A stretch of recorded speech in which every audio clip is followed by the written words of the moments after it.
In a Clipper circuit using a diode, what component is typically used in parallel with the diode to control clipping threshold? So இந்த கொஸ்டினை solve பண்ணுறதுக்கு பேசிக்காக ஒரு clipper சர்க்கியூட்ல நமக்கு components எப்படி arrange ஆயிருக்கு அப்படிங்கிறத தெரிஞ்சுக்கணும். ஸோ ஜென்ரலாக ஒரு கிளிப்பர் சர்க்கியூட்டோட டயக்ராமை நம்ம ட்ரா பண்ணோம் அப்படின்னா நமக்கு ஒரு ரெசிஸ்டர் இருக்கும். அண்ட் இங்கே நமக்கு பார்த்தீங்கன்னா ஒரு டயோட் கனெக்ஷன். அண்ட் இங்கே நமக்கு இன்புட் வோல்டேஜ் அண்ட் இங்கே நமக்கு அவுட்புட் வோல்டேஜ் வந்து கிடைக்கும். ஸோ இதுதான் வந்து கிளிப்பர் சர்க்கியூட்டுடைய பேசிக் சர்க்கியூட் டயக்ராம். நமக்கு கொஸ்டின் என்ன கேட்டிருக்காங்க அப்படின்னா, டயோட் கூட நமக்கு என்ன எலிமெண்ட் வந்து பேரல்ல கனெக்ட் ஆயிருக்கு அப்படின்னு சொல்லி கேட்டிருக்காங்க. ஸோ இந்த ஜென்ரல் கன்சிடரேஷன்ல எடுத்துக்கிட்டோம் அப்படின்னா, இங்க நமக்கு ஜஸ்ட் இந்த டெர்மினல்ஸ்ல இருந்து எக்ஸ்டெண்ட் பண்ணி நம்ம அவுட்புட்டை தான் வந்து கன்சிடர் பண்ணி எடுக்கிறோம். ஸோ நமக்கு இந்த கனெக்ஷனை கன்சிடர் பண்ணிட்டோம் அப்படின்னா சீரிஸ் கனெக்ஷன்ல இருக்கும். ஆனா, நமக்கு என்ன கேட்டிருக்காங்க அப்படின்னா, டயோட்க்கு பேரலலா என்ன இருக்கு அப்படிங்கிறத தான் கேட்டிருக்காங்க. ஸோ பேரலல் கண்டிஷன்ல பார்த்தீங்கன்னா, நம்ம இங்க ஒரு வோல்டேஜ் சோர்ஸ தான் வந்து கன்சிடர் பண்ணியிருக்கோம். ஸோ இத யூஸ் பண்ணி தான் கிளிப்பிங் த்ரெஷோல்ட வந்து நம்மளால கண்ட்ரோல் பண்ண முடியும். ஸோ இன்புட் வோல்டேஜ பேஸ் பண்ணி தான் நமக்கு வந்து இங்க இருக்கும். ஸோ குடுத்திருக்க ஆப்ஷன்ல பார்த்தீங்க அப்படின்னா, வோல்டேஜ் சோர்ஸ் அப்படிங்கிறது நமக்கு ஆப்ஷன் 2ல இருக்கு. ஸோ இதுதான் நம்மளுடைய correct answer. Which of the following statements is not true about commutative law in Boolean algebra? So Boolean அல்ஜிப்ரால இருக்கிற கம்யூட்டேட்டிவ் லாஸ்லாம் என்ன அப்படின்னா a plus b is equal to b plus a. So or operation எப்படி இருக்கும் and a dot b is equal to b dot a அப்படின்னு and ஆப்ரேஷனை base பண்ணி இருக்கும். So இது ரெண்டு தான் வந்து நமக்கு பூலியன் அல்ஜிப்ரால இருக்கிற கம்யூட்டேட்டிவ் ப்ராப்பர்ட்டி லாஸ்.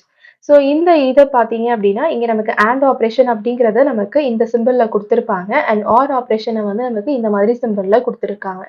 ஸோ இதில் எது நாட் ட்ரூ அப்படின்னு தான் நமக்கு கேட்டிருக்காங்க. a plus B is equal to B plus A அப்படிங்கிறது வந்து நமக்கு இங்கே இருக்கு. ஸோ நமக்கு தேர்ட் ஆப்ஷன் கரெக்ட். செகண்ட் ஆப்ஷனில் a dot B is equal to B dot A அப்படின்னு இருக்கு. ஸோ இதுவுமே கரெக்ட்.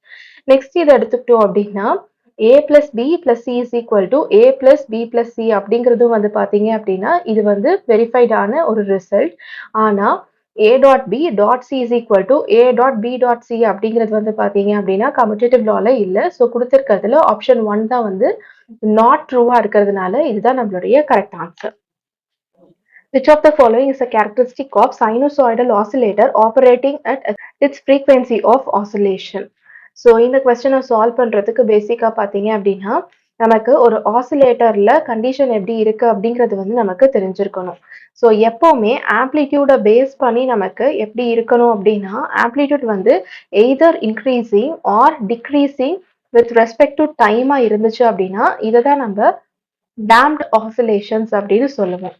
அண்ட் அதே மாதிரி ஆம்ப்ளிடியூட் வந்து டிக்ரீசிங் கண்டினியூஸ்லியாக இருக்கும்போது இதை நம்ம அண்டர் டேம்டு சிஸ்டம் அப்படின்னு சொல்லுவோம். அதாவது அண்டர் டேம்டு ஆசிலேஷன்ஸ் இருக்கிற சிஸ்டம் அப்படின்னு சொல்லுவோம். அண்ட் இதே ஆம்ப்ளிடியூட் வந்து இன்க்ரீசிங் கண்டினியூஸ்லியா இருந்துச்சு அப்படின்னா ஓவர் டேம்ட் அப்படின்னு சொல்லுவோம். அண்ட் இந்த ஆம்ப்ளிடியூட் வந்து கான்ஸ்டன்டா அதாவது ஈக்குவலா வித் ரெஸ்பெக்ட் டு டைம்ல இருக்கும்போது பார்த்தீங்கன்னா இங்கே கிடைக்கிற ஆசிலேஷன்ஸை தான் நம்ம undamped oscillations or sustained oscillations அப்படின்னு சொல்லுவோம்.